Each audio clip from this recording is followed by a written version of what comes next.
The Bohemian Club? As you say, the Bohemian Club? That's where all those rich Republicans go up and stand naked against redwood trees, right? I've never been to the Bohemian Club, but you ought to go. It'd be good for you. Get some fresh air.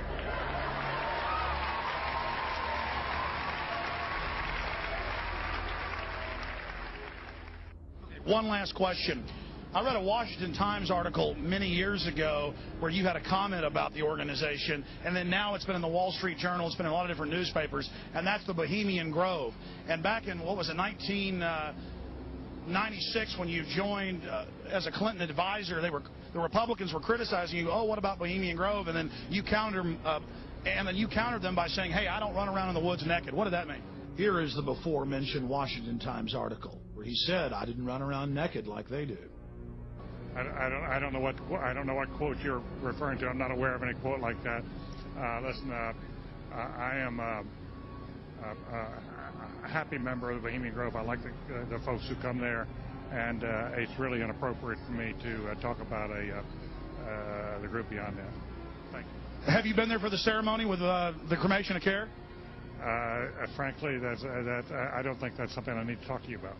Really? That's right. Well, I'm Alex Jones, and I snuck in there in 2000. I'm the guy that blew it wide open and got the video. It's been on national TV. Well, I disrespect you for that. You do? I do.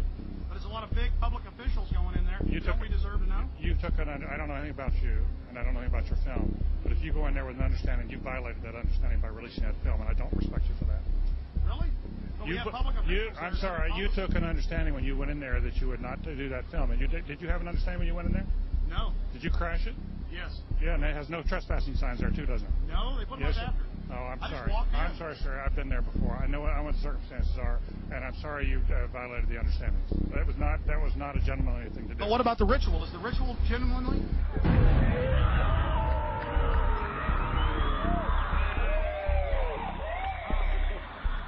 Sir, everything. I don't owe you this comment. I know. This is what's called ambush journalism, and I disrespect you for that as well. So thank you and goodbye. Been in the ritual? It's none of your damn business.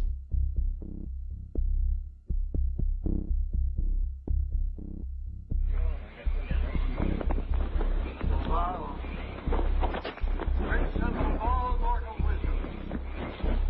Owl of Bohemia, we beseech thee, grant us thy counsel.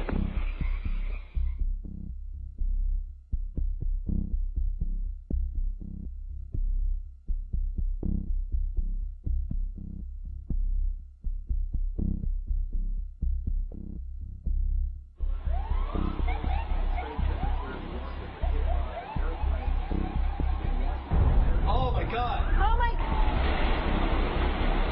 Oh, my God. Oh, my God. Oh, my God. I told you.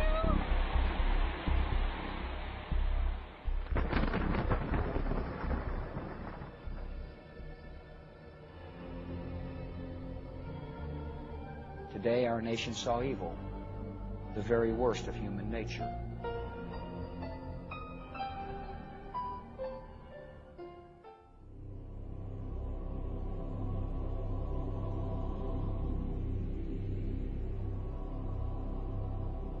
They had exactly the same agenda, and that was for bringing in this New World Order.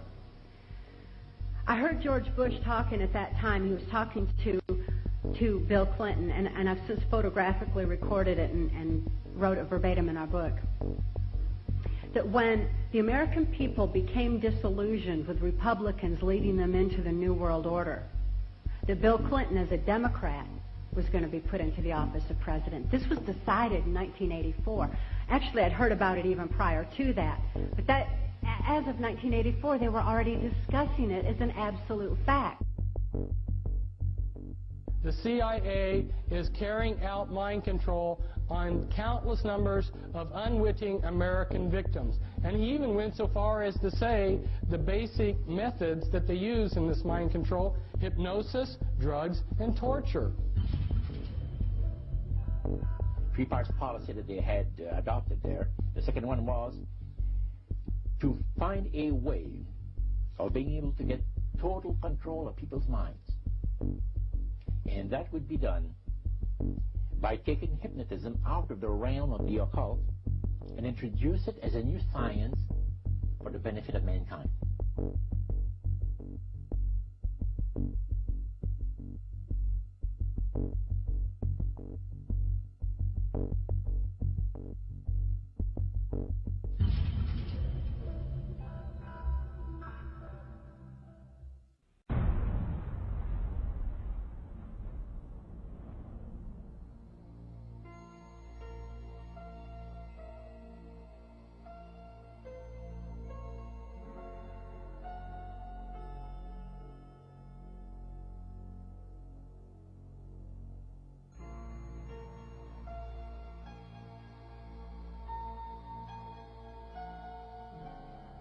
Reflecting a policy of genocide either against the Tibetan people themselves or against their culture.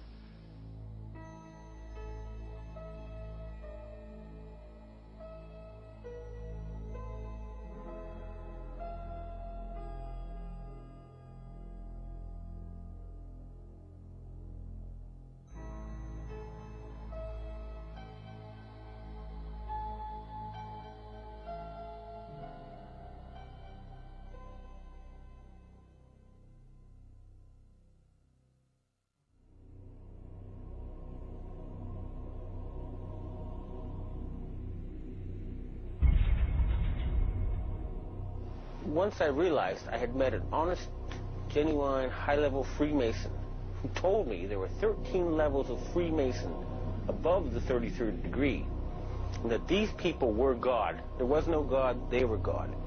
So I asked them about their plans to kill people, and they said, yes, there are too many people on the planet. We need to get rid of several billion. And war doesn't seem to work, so we're going to use disease and starvation.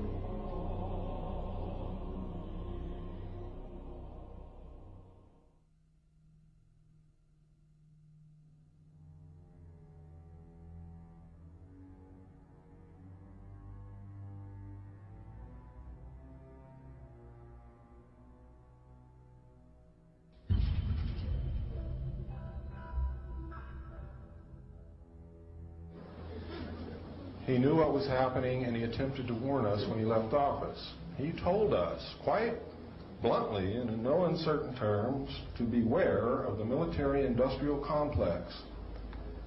And who is the military-industrial complex? It is the members of the Council on Foreign Relations, and since the inception of the Trilateral Commission as well.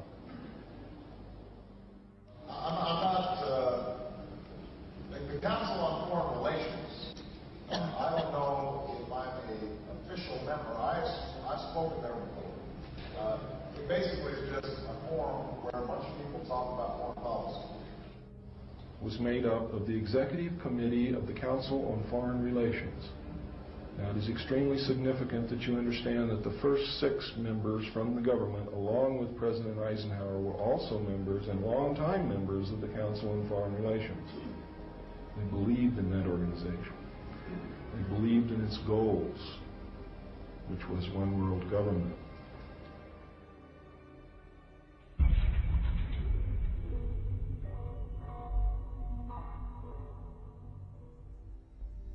Number 15, create industrial depression and financial panic, unemployment, hunger, shortage of food.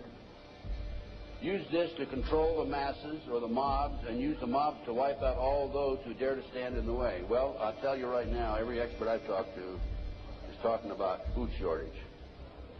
And it's coming, I'm convinced. What were they? Because I'd never seen anything like that. And his statement was that if he told me, I would be one of few people in Madison, Georgia that knew about them. And he says they're disposable coffins. They were stacked, he told me, 15 high.